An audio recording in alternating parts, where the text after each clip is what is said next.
చెరు నియోజకవర్గం రామచంద్రపురంలో కార్మిక సంఘాల దేశవ్యాప్త సమ్మెలో భాగంగా సిఐటియు ఆధ్వర్యంలో నిరసన ర్యాలీ చేపట్టారు.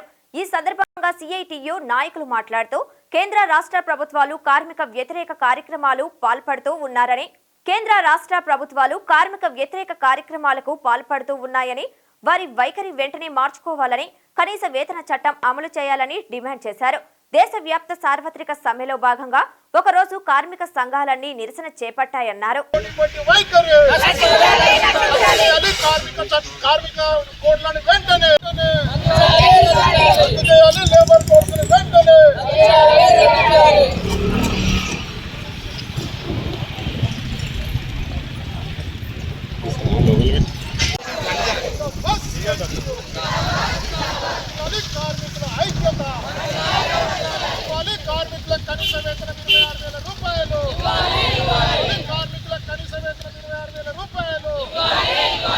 దేశవ్యాప్తంగా కార్మిక బంద్ నిర్వహించడం జరుగుతూ ఉన్నది.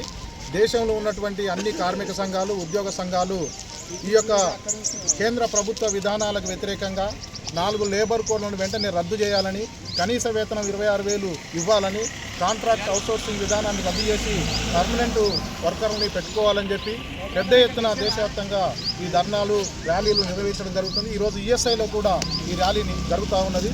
ఈఎస్ఐలో ప్రధానంగా ఈరోజు 4 నెలలుగా జీతాలు లేవు.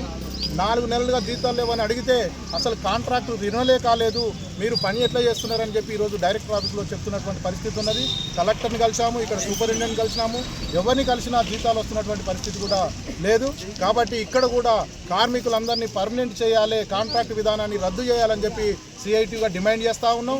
ఈ దేశవ్యాప్త సమ్మె సందర్భంగా ఈ కేంద్ర ప్రభుత్వం అయినా స్పందించి 4 లేబర్ కోడ్లను వెంటనే రద్దు చేసి గతంలో ఉన్న అనేక పోరాటాలు చేసి సాధించుకున్నటువంటి కార్మిక చట్టాలని కంటిన్యూగా అమలు చేయాలని చెప్పి ఈ సందర్భంగా డిమాండ్ చేస్తూ ఉన్నాం. పెట్టుబడిదారులకు అనుకూలంగా చేస్తున్నటువంటి విధానాలని కార్మిక వర్గం అందరూ కూడా ఈరోజు ముక్త కంఠంతో వ్యతిరేకిస్తున్నటువంటి పరిస్థితి ఉంది. కాబట్టి మోడీ సర్కార్ ఇప్పటికైనా బుద్ధి తెచ్చుకొని కార్మిక వర్గం కోసం ఎవరైతే ఓట్లు వేసిర్రో వాళ్ళ కోసం కాకుండా పెట్టుబడిదారుల కోసం పనిచేస్తున్నటువంటి విధానాన్ని వెనక్కి తీసుకోవాలని చెప్పి సిఐటిగా మేము డిమాండ్ చేస్తూ ఉన్నాం.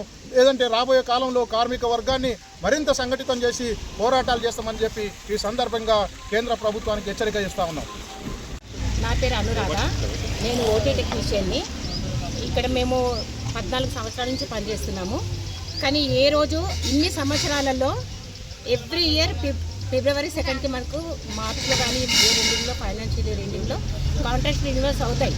కానీ ఆ కాంట్రాక్ట్ రిన్యూవల్ అయిన తర్వాత మాత్రమే ఒక 1 మంత్ 2 మంత్స్ కంటిన్యూ శాలరీస్ పడతాయి. తర్వాత మళ్ళీ స్టార్ట్ 3 నెలలు 4 నెలలు ప్రతిసారి మేము కాంట్రాక్ట్లకు ఫోన్లు చేసుకోవాలి, అందరం బ్రతిలాడుకోవాలి. పని మాత్రం కరెక్ట్గా చేయించుకుంటారు. అవుట్సోర్సింగ్ వాళ్ళంటే చాలా చిన్న చూపు ఇక్కడ. మాకు మాత్రం ఏ రోజు శాలరీ సరిగ్గా వచ్చిన దాఖలాలు మాత్రం ఇక్కడ లేవు.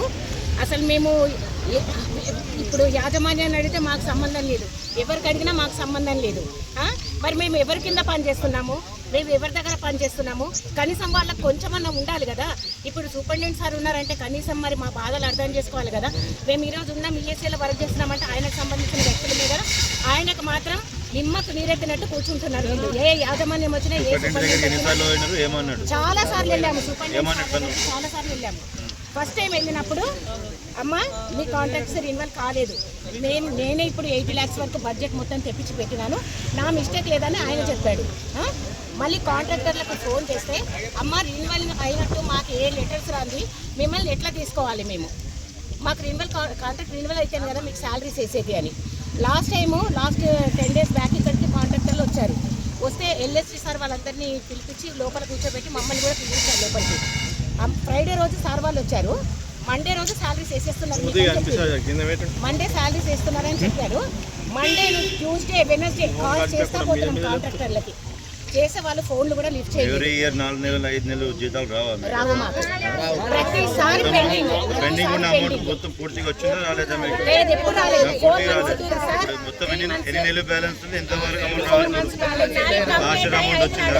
4 నెలలు సార్ అయినా కానీ అందులో నుంచి 1 month మాత్రమే వేస్తామన్నారు. దాన్ని కూడా మేము ఒప్పుకున్నాం. వాళ్ళ దగ్గర మాకు బడ్జెట్ రాలేదు అని చెప్తారు వాళ్ళు, మాకు బడ్జెట్ లేదు, మాకు బిల్స్ రావట్లేదు, మేము జేబులో నుంచి వాళ్ళు అడుగుతున్నారు. మేము ఎవరి దగ్గర పనిచేస్తున్నాము, మేము ఎందుకు పని చేస్తున్నాము, మరి మా బాధలు ఎవరు అర్థం చేసుకుంటారు? ఇది కాకుండా సార్ నేను ఇంకొకటి మొత్తం అందరి ముందు చెప్తున్నాను, మాకు శాలరీస్ లేనప్పుడు 4 నెలల నుంచి కొత్తగా 10 మందిని ఈయన ఎట్లా రిక్రూట్ చేశాడు ఇది అడగండి మీరు. కొత్తగా 10 మెంబర్స్ ఓన్లీ ఈ 1 మంత్ 1.5 మంత్లో 4 మంత్స్ నుంచి మాకు శాలరీస్ లేవు. ఆ 10 మెంబర్స్ ఎక్కడి నుంచి వచ్చిండ్రు, ఎట్లా వచ్చిండ్రు? ఇంతకుముందు మేడం వీళ్ళెవరు మాకు అవసరం లేదని రాసిచ్చి వెళ్ళిపోయిండ్రు, పద్మజ మేడం. తర్వాత సుధాకర్ సార్ ఉన్నారు, ఆయన ఒక్క పోస్ట్ కూడా ఫిల్ చేయలేదు సిస్టర్స్ది. ఈయన వచ్చిన తర్వాత 10 పోస్టులు ఎట్లా ఫిల్ చేశారు అంటే వాళ్ళతో సంబంధం ఉంది. మరి ఆ 10 మందికి జీతాలు ఇస్తున్నారా? ఎక్కడ వస్తున్నాయి సార్? వాళ్ళు కూడా 3 మంత్స్ క్రితం వచ్చిన వాళ్ళకి శాలరీ లేదు, 1 మంత్ క్రితం వచ్చిన వాళ్ళకి శాలరీ లేదు. ఇప్పుడు 15 డేస్ బ్యాక్ 10 డేస్ బ్యాక్ కూడా 5 మంది వచ్చారు. వీళ్ళందరూ ఎక్కడి నుంచి వస్తున్నారు? వీళ్ళందరూ ఎవరు తీసుకుంటున్నారు? ఎన్ని డబ్బులు తీసుకుంటున్నారు? మాకు కావాలి అంటే మాకు న్యాయం చేయరు, ముందు నుంచి ఉన్న వాళ్ళకి న్యాయం చేయరు. కాకపోతే ఫ్రెష్ క్యాండిడేట్స్ దగ్గర అమౌంట్ తీసుకోవాలి, మళ్ళీ వాళ్ళ ఇష్టం ఉన్నట్టు మాట్లాడుతున్నారు. మాకు స్టాఫ్ కూడా ఇష్టం వచ్చినట్టు మాట్లాడతారు. కానీ ఇప్పుడు మా దగ్గర మాకు శాలరీస్ లేవు సార్. మేము మార్నింగ్ వస్తున్నాం ఖచ్చితంగా అవుట్ సోర్సింగ్.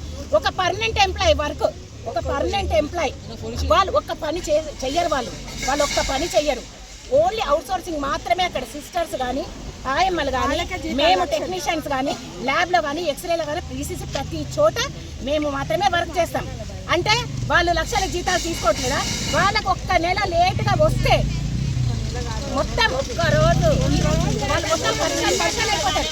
ఒక 2 డేస్ 3 డేస్ లేట్ అయినా వాళ్ళు ఊరుకోరు. మరి మేము 4 నెలల నుంచి ఇంత కష్టపడుతున్నాం కదా, మా గురించి మీకు కొంచెం కూడా సానుభూతి అన్నది లేదా? రండి చెయ్యండి, ఎట్లా పోతారు మీరు? చూడబండి రండి, ఎట్లా మాట్లాడతారు ఇవాళ నా గురించి? మా పరిస్థితి మీకుంటే బాగుండేది కదా.